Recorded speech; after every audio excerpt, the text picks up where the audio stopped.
My guests today are Phoebe Love and Jennifer Lynn, staff members at the St. Louis Sudbury School, which is a self-directed democratic Sudbury model school located in St. Louis, Missouri.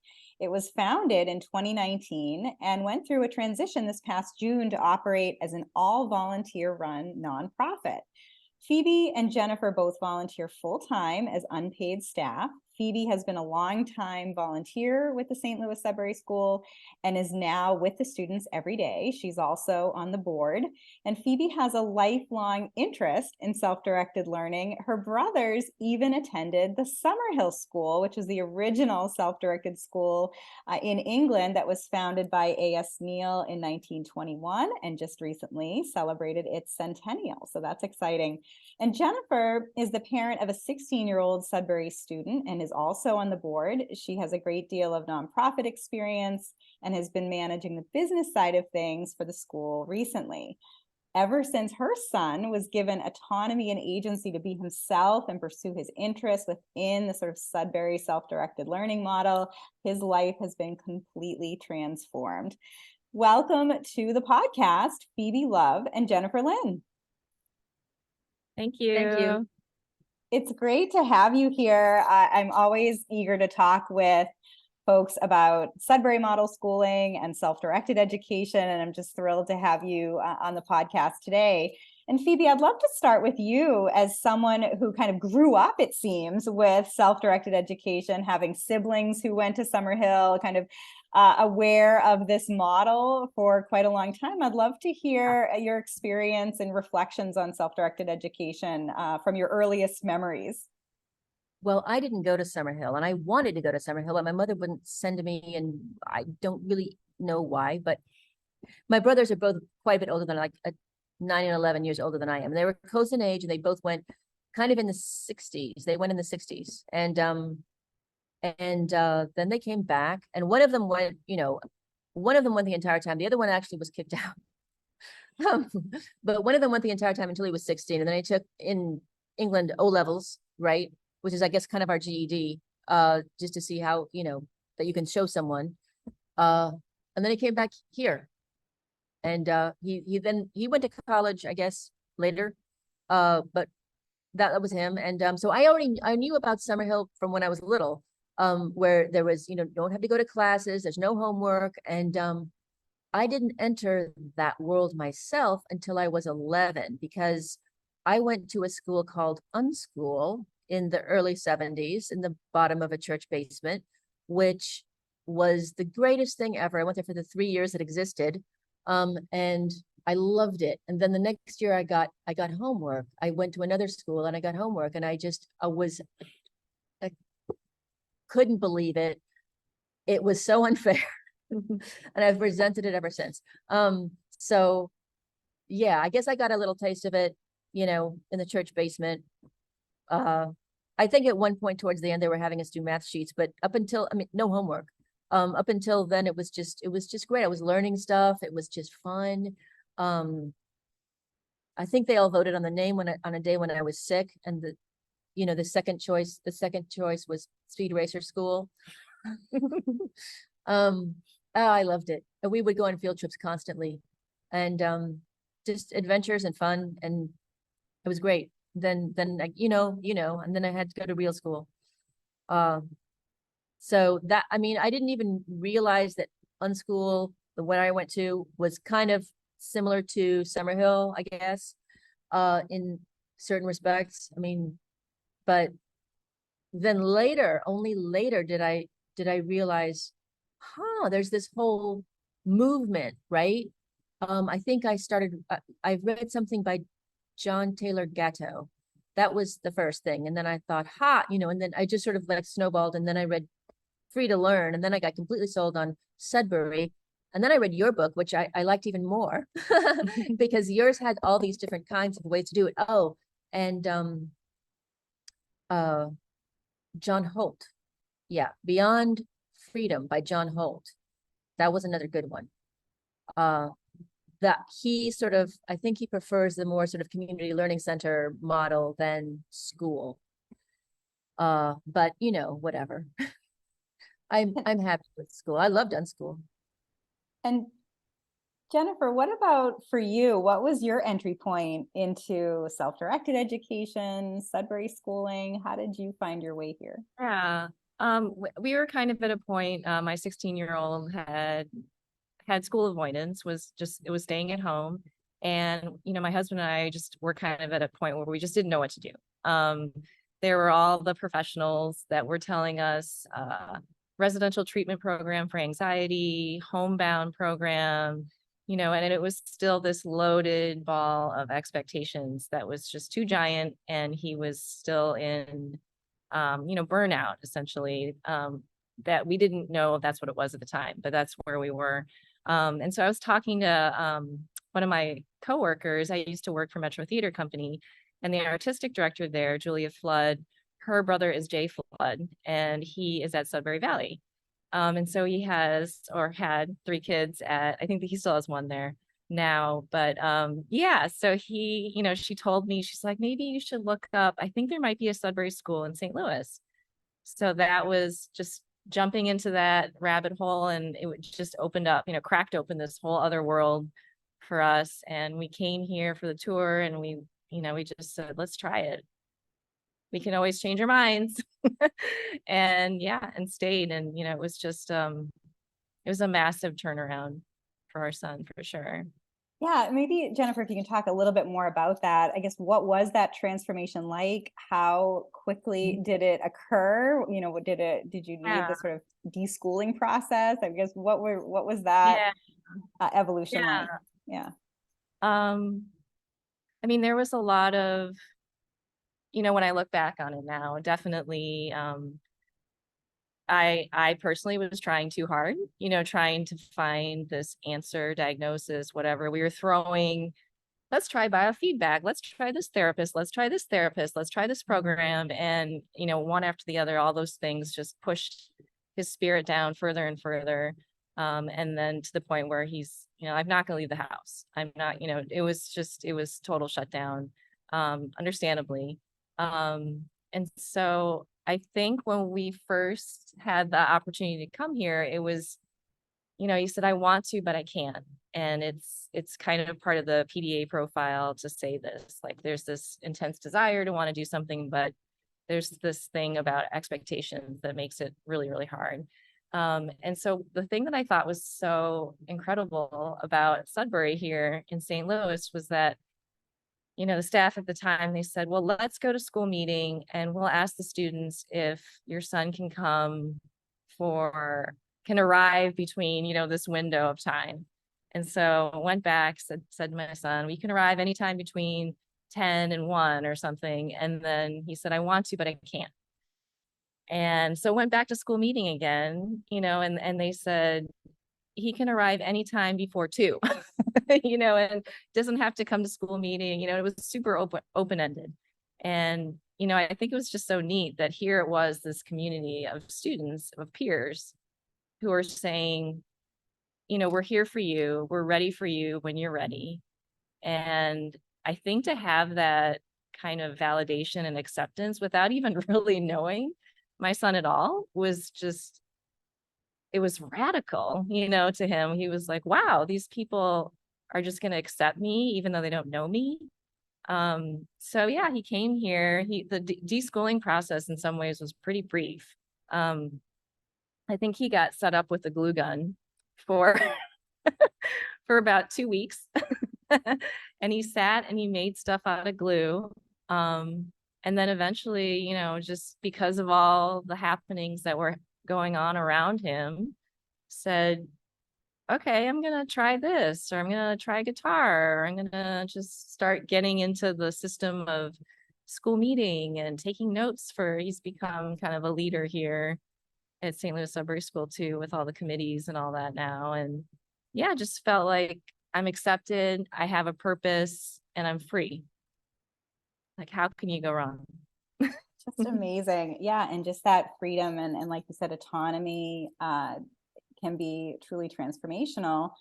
So when we talk about Sudbury model schools, we talk about schools that are modeled after, in many ways, the Sudbury Valley School, the original Sudbury School that was founded in Framingham, Massachusetts in 1968, that still continues to flourish now more than 50 years later. My regular listeners and viewers will know that my 3 younger kids attend Sudbury Valley School, so I'm a big fan of the Sudbury model, and I wrote extensively about Sudbury Valley and various Sudbury model schools in my Unschooled book.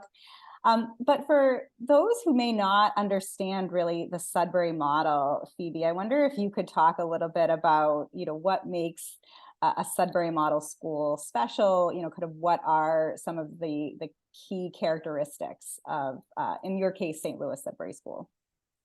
Oh, well, I mean, you can speak more to that, obviously, but I mean, I always think of I first thought of Sudbury as different from Summerhill because Summerhill had classes. You didn't have to go to them, but they had classes. They were always there. And I said to one of my brothers, like, why people were attending them? They were just normal, regular classes. And he said, yeah, sometimes I was the only one in math class, but I went because I was kind of worried like what would happen to me if I didn't go. And he's the one who graduated, but or not graduated because you don't graduate from Summerhill. And actually, he was very, very emphatic about that when I told him that our school was having a graduation committee or whatever. That sort of disintegrated, but we were having a graduation committee to see what should we do with he was like, "You're having graduation?" He was horrified because they don't have graduation at Summerhill, and he just thought that was like, even though his kids went to school and they did the whole 9 yards, right? And he's not even necessarily crazy about the idea of Sudbury, but from his Summerhill perspective, he didn't even graduation was appalling to him. But where was I going with this? I don't know. I guess what are just what are some of the key qualities of a Sudbury model school? No classes, no homework. This is the thing of it. We're still struggling with this. No classes, no homework, no tests, no grades, no nothing, right? Which is something that, when I came here after reading everything and never having tried it, I was like, okay, so know this, know that. Then what, yes, what, right? And yes, what seems to depend upon what's in the room, who's in the room. That's it. Yeah, and part of I know that a lot of Sudbury model schools do have spaces in, basements of churches and things like that. So we are on the second floor of Intersect Arts Center. It's a shared space. So we rent the second floor, but then there are, classes sometimes that happen from Intersect and artists, which is kind of cool too. If they just they're here, they're working on something and you can see that. But in some ways our ability to create those environments where you say, this is the room where we can do gymnastics, or this is the, where you can leave stuff out, the strewing approach to getting kids interested in things. It's a little trickier here because we don't have as much of our own space where we sort of timeshare it. Set things like up. The room that we're in here is the art room. And during the school year, they have after school classes that we have to, clean up for them. And then we get their mess in the morning. So yeah. So we can't really leave things out without the danger of them being, so we have one room that's completely ours, and then we can put, things that are drying or whatever, in there. Yeah, and I mean, I think Cubbies. some of the inspiration that sometimes happens with kids is that when we have special guests, or if we have we have a lot of really incredible volunteers who have, hobbies and interests, and they'll bring in, William he loves games, he loves chess. We'll have people bring in certain things. We just had one of our parents who's a doula who said, yeah, we haven't done this, but do you want me to bring in a placenta? Let's fresh talk one, about she a said. fresh placenta, It has to be fresh. Client approval. And, so these things, I mean, we try and we're finding our way, I think. And we're trying to set up more and more opportunities where kids can be exposed to something, inspired by something, but in an informal way where they're not forced to participate. Because Yeah. what happens if we don't do that? I'll tell you what happens if we don't do that. You get a bunch of people draped around the room with their devices like it's an opium den all day. Well, and I wonder if part of that too is you're very much in startup, in the startup phase still, right? I mean, St. Louis Sudbury School started in 2019. You've now recently shifted to all volunteer staff from paid staff. You have about a dozen students, kind of mixed age. The Sudbury model typically goes from 4 to 5 years old up to 18.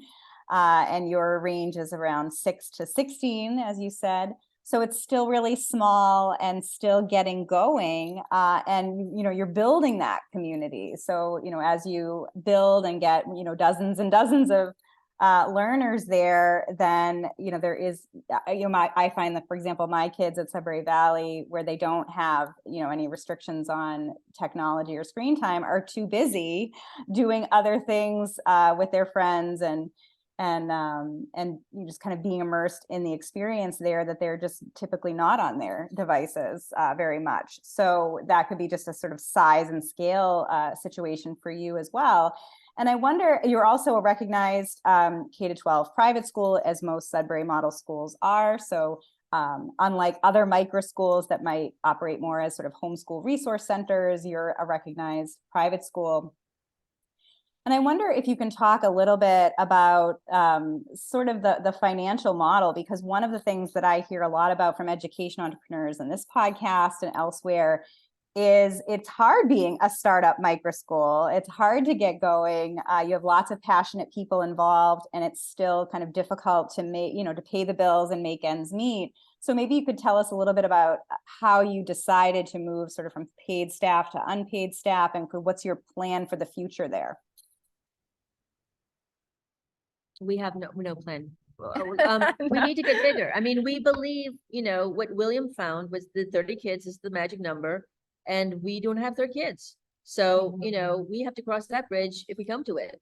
Yeah. And so we recently had a current families meeting this past weekend, actually, and kind of went over our current financial situation and what we're doing, in terms of marketing and fundraising and operations and all of that, and our outlook for the future. And one of the things that we have done, which I think is helpful in putting us kind of like on a steadier path, is having an operating budget. It's actually something I don't think has happened before. So one of the things that we are trying to sort of make more clear is all of the in-kind contributions that we have in terms of people's time, and we still have a former board member who's covering the cost of our website and all sorts of other technological things, and all those pieces, so we can figure out financially how many people do we really need tuition wise, how much do we need for contributed income, all of those kinds of pieces to have a better grasp on how to plan and then how to communicate that. I think just being transparent with our current families and our future families as to how we run is much appreciated, because there's definitely, I know Jim from Circle School has often talked about how like the idea of the Sudbury model is kind of wild. It's a little bit about the unknown, about the unexpected, and how having those structures of being organized and having, a structure to your financial situation and your communications and all of that can help you stay on track and grow. Yes, and you also said that you're a recent recipient of a VELA Education Fund microgrant. Again, VELA tries to support everyday entrepreneurs and out-of-system learning models, especially those that are learner-centered, or in the case of the Sudbury model, learner-directed. And so that, I'm sure, was also a leg up for you in thinking about your kind of operating budget and what the future will bring, at least in the short term. So I'm curious, as you say, you're doing some of your marketing, you're trying to get the word out about the St. Louis Sudbury School. What do you hear from parents who might come because they're interested in learning more? What are they trying to flee from, and what are they looking for? And I guess, how do you navigate those conversations, Jennifer? Yeah, I mean, there there are a lot of different conversations. I think there's so many different reasons people end up here. I think some of it is that their kids are bored in a conventional school setting. They don't feel challenged by what they're learning. Or traumatized and bullied. Yeah, we have that for sure. Yeah, I mean, they're unhappy there, and that there's just so much structure with having to stay seated, having to use a planner in the way that, the teacher is telling you to do, and all of the kind of rote memorization. Just there's sort of you're doing this for these extrinsic reasons, to get the grades, it's always what's next. You're doing this to get into secondary school, or you're getting Right. into college, And or that's to if get they're a being good honest. job. That's and- if they're being honest. Yeah. Yeah. Yeah. So, I mean, we see a lot of that. So a mixture of just, it's not working at home or with school. And then we also see school avoidance where, some people have children who are PDAers or autistic or have other learning challenges that they just don't feel like they fit in. And I think that's one of the cool things about the Sudbury model is that you're really accepted for who you are. And it's not that you have a deficiency, it's that you're you.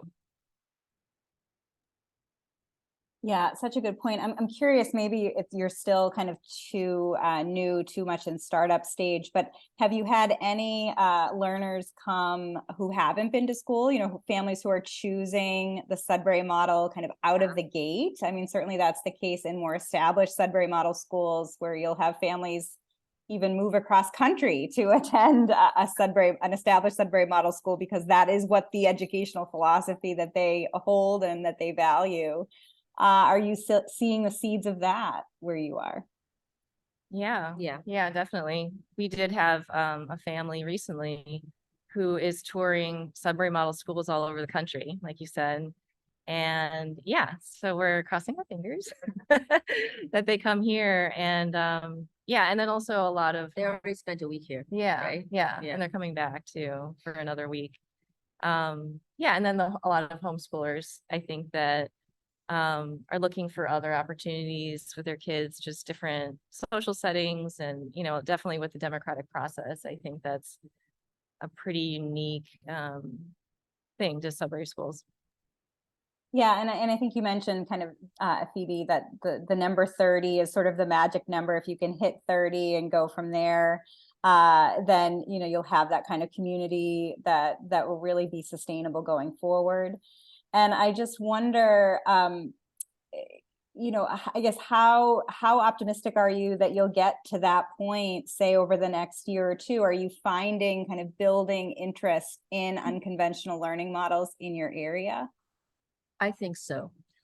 I'm being optimistic here, and I'm not usually optimistic. And I've been here for a few years and seen people come and go. And I have this renewed optimism about this place just by being here and seeing people come. And I think it's just a better experience, because you know what I said about everybody, like it just depends on who's here, and what happens depends on who hears and what's in the room. And it's all people. It's all people. So it's so much more important here than a regular school. In a regular school, you know what's going to happen because it's all laid out and they will force you through it. Okay. And if you make friends, that's great. You can talk during lunchtime or pass notes, but like here, the relationships between people, that's all we do all day. And if we are making that better, and it sort of feels like it, it definitely feels like it. Then, and being more honest with each other and, kind to each other, then it's going to shape the experience of people who are here. They're not going to be so quick to leave, and maybe more people will come, and we can grow it. It won't be such a high turnover. Yeah. Yeah. We've had a lot of people who were really interested in making it work, and very, and this little thing about trial weeks, right? I Mhm. think it's going to be I think that's a nice little sweet spot between trial day and like trial month. Something about, Yeah, the week. yeah. Yeah. That's Yeah, and great. we've seen, I mean, in general, I think we have seen a crazy amount of interest in the last 2 months. Yeah, you would know better than Yeah, me. I yeah, just see the Really? In the yeah, last 2 months, what is it, do you think Yeah. about this year compared to previous she years? quit her job. That's what happened. Jennifer's taking I've on the seen that. marketing. Yeah. Yeah. No, but really, Yeah. what's Yeah. happening right now? I mean, I think that just, well, what Phoebe was saying, definitely the spirit of the environment has definitely shifted. I think, we're, it just feels happier and it just feels like re-energized. And then also just doing a lot of, the really following up on communications. I think in the past, some of our staff members, and it's super hard, because when you're a staff member and you are expected to both do admin and be with the kids and interact with them. And so I think that sometimes they had a hard time following up with some of the communications, like, within a day kind of thing. And so sometimes it took longer. And I get that. That's totally, it's a hard thing to do. So now, I'm like 9 hours a day on it, and that communication piece is there. So we're getting a lot of people just coming in for tours, like multiple times a week. We have about 10 people right now who are in the pipeline. I'm guessing about 7 of those will probably enroll in the fall. So, I mean, the numbers are looking Wow, up. that's We're looking doing a lot of- amazing. Yeah. Yeah. Phoebe, Yeah. you definitely have room to be optimistic then if you're going to be out of the gate with say Feel it. I'm there 17. and I can just feel it's better. It's right. Nobody wants to. Okay, so our paid staff that left. When I was here as a volunteer, and they were here every day, and I was here a couple days, right? And I think I'd whittled down to one, maybe, I don't know.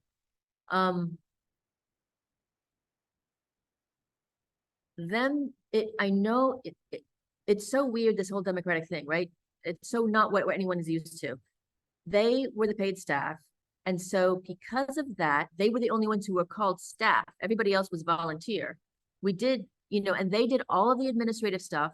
And that was like a black box that nobody knew what they were always burnt out by it, but they wouldn't share it with us. They wouldn't let us do anything. The only thing I did was like answer the door, right?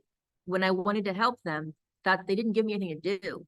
And then it started to change a little bit. And then by the time, and then we had to pretty much take it over. Like we all found an abandoned house and we have to make it work. Like I'd been in the house, but there was so much in there that I didn't know because that was what they did. And it's because they were burnt out and not see, Jennifer's really good at that kind of thing. And it's just, some people are more better at certain things. And we had nobody like that. And then she started doing it and then things got a little better, but like now it's much better. Because they were the boss and everyone sort of looked to them to do everything. And like, can we do this? I don't know. We didn't have this feeling that we could do anything. Right now we have this feeling that we can do anything we want. It's our so it's this sort of empowering model of the all volunteer staffing model. I think that's really interesting. And I think some of my listeners, especially those who might be considering starting a micro school, getting going and wondering, how to pay staff, maybe can look into kind of the volunteer staffing model, at least initially, because like you're saying, there can be some really great advantages to that, and that much more of that team spirit, particularly if you have a vested interest as a parent. In your case, Jennifer, as part of that school, that you're kind of building that community alongside your children as well. So, families have all kinds of different educational preferences, different things that we value. Obviously, the three of us would say that self-directed education is our preferred educational philosophy, and the Sudbury model in particular. So knowing that families might choose all kinds of different approaches, but if a family's interested in the Sudbury model, is there any child that Sudbury doesn't work for, in your opinion? Well, I would have said no when I first came here because I thought, well, theoretically, but there are some kids who, and my friend's kid was one of them. And he has a little sister who still goes here. They both came here because they moved across country. So they, I sucked them in here. And they were like in the middle of the year, they're like, okay, whatever, just we gotta put somebody in somewhere. And so they came here, and then the older one was not comfortable with this. He said, quote unquote, I don't want to be responsible for my education. He wanted someone else to say, you should learn this. And then he learns it. And we tried to be all, I said, you want to write papers? You want me to give you a topic? I'll do it. I can do it. Is that what you want? Push the button. I can do it. I've been a proofreader. I've been an editor. I can do that, um, this guy over here is a PhD in math. He'll teach you anything you want about that. So we can get you, but he didn't want it. And now he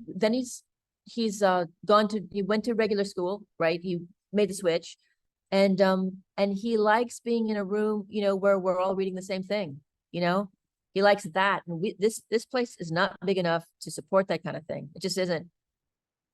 So the size might be, I don't know. I've never been to some place like Sudbury or that has the same kind of thing, but a larger population where you might get 8 people who want to read the same book, or, who want the experience of talking about something that they shared. We don't have that. Yeah. That's really interesting. Jennifer, would you add anything from your observations? Yeah, I think one of the things that we've seen is when, if there are 2 parents in the household, if they are not in agreement in their child being in a Sudbury model school, I think that's when it gets tricky, because sometimes there'll be one parent who will say, you need to do online school for 2 hours a day while you're at Sudbury. Or there's, I really want you to finish this workbook while you're there. And it becomes this, puts the kid in the middle for sure. And so I think sometimes it's workable in that the parent eventually sort of melds to the, the environment and gets it and sees their child thriving. But sometimes it doesn't work. Especially if you have a kid who's very, very knows what she wants. Right. Yeah. Yeah. And wants it. So I guess I'll have you, Jennifer, put on your marketing hat a little bit. If people are listening and searching for a Sudbury Model School and St. Louis is on their radar as a place they might want to be, what would you say as kind of your marketing pitch to come check out the St. Louis Sudbury School and do a trial week and do a tour? Yeah. What do you think? Well, I think St. Louis Sudbury School really offers students, a chance to pursue their interests. That's really the biggest thing. And you can do it in community with other people. And there's this sense of encouragement and freedom, really, to be who you want to be. We had 2 kids interviewed recently for an HEC media spot, and both of them said in separate rooms, separate interviews, that St. Louis Sudbury School helped them discover who they are.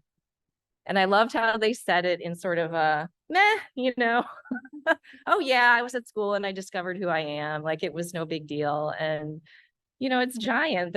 Obviously there's adults who struggle with that, in their old age, and to have a place where kids can feel comfortable to discover who they are is pretty incredible.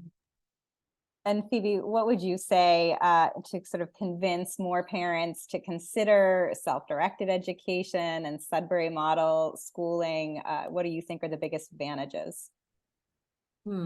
Well, I'm a cynical, pessimistic crab ass. So I'm sorry. So I would say I would start with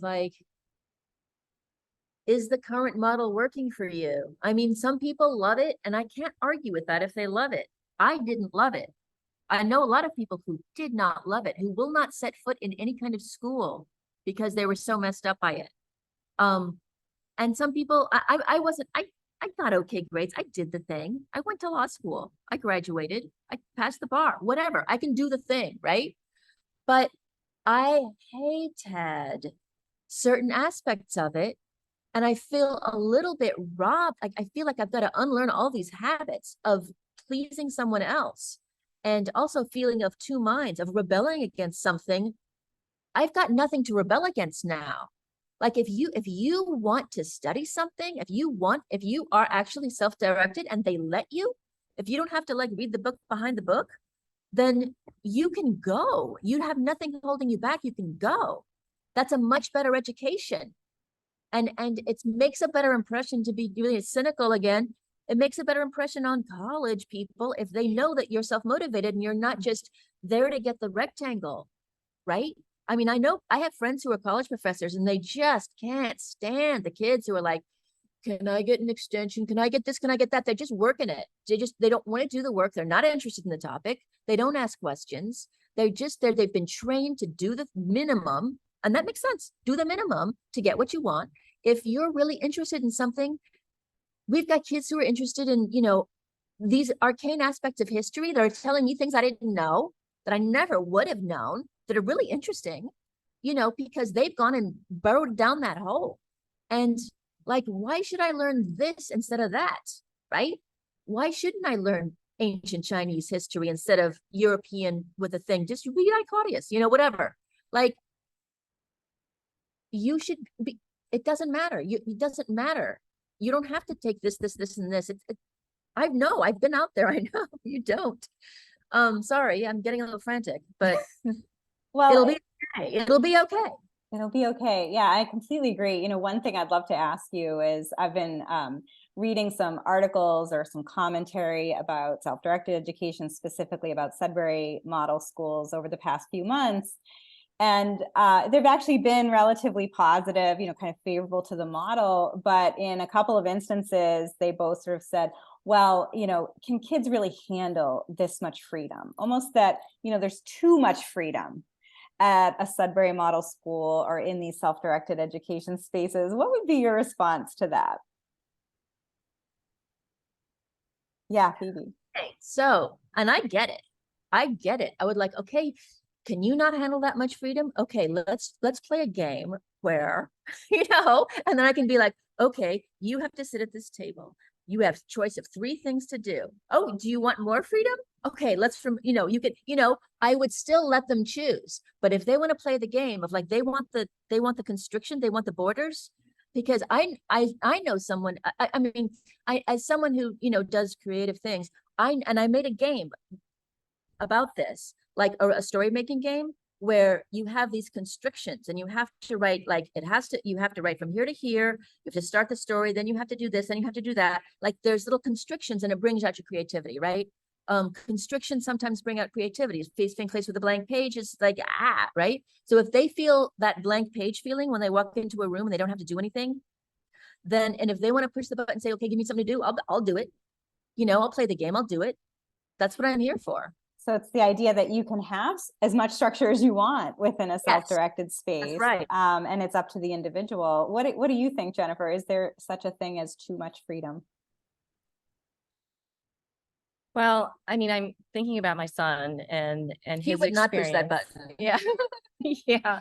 So he really enjoys the rules of the Sudbury model. So, that school meeting, we have this big rule binder and that you can propose rules and change them and get them voted on.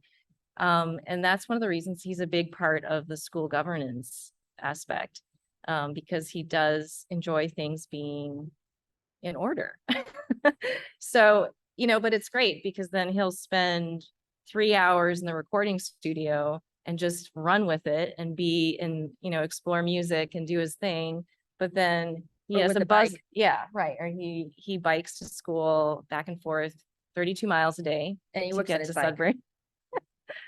And but then he has an alarm on his phone for chore time because he's the one to remind, or he was I the, took the it over person today. to remind kids about chore time. And so, yeah, like there's that balance, between freedom and rules and order at Sudbury. And I mean, just like in the real world, we're not Exactly. completely free. No. Or as A.S. Neal would say, freedom, not license. And I think that that's really important, Jennifer, that you brought up kind of the democratic self-governance. The way that the Sudbury model works is that it's not a Lord of the Flies environment. It's incredibly orderly. It's just that the governance of the school is kind of shared decision-making, and rules are voted upon by all community members. They can be changed. There's the judicial committee that kind of enforces the rules, that acts like a jury. So it is a very kind of calm and orderly place, and that maybe provides that kind of freedom with responsibility that's sort of a hallmark of Sudbury specifically, and of self-directed education, I would argue, more generally. So it's great. So how can my listeners and viewers get in touch with you, learn more about St. Louis Sudbury, Jennifer? Yeah, so our website is stlsudbury.org. And we're also really active on Facebook and Instagram, if you want to check us out there. And we are occasionally on LinkedIn as well. Wonderful. Well, I wish you so much luck and joyful learning in the months ahead. Glad to see that you're already projecting significant growth coming into this new academic year, and wishing you well for sustained growth and success in the future. Phoebe Love and Jennifer Lynn, thank you so much for being on the Liberated podcast. Thank you Thank you so for having much. us.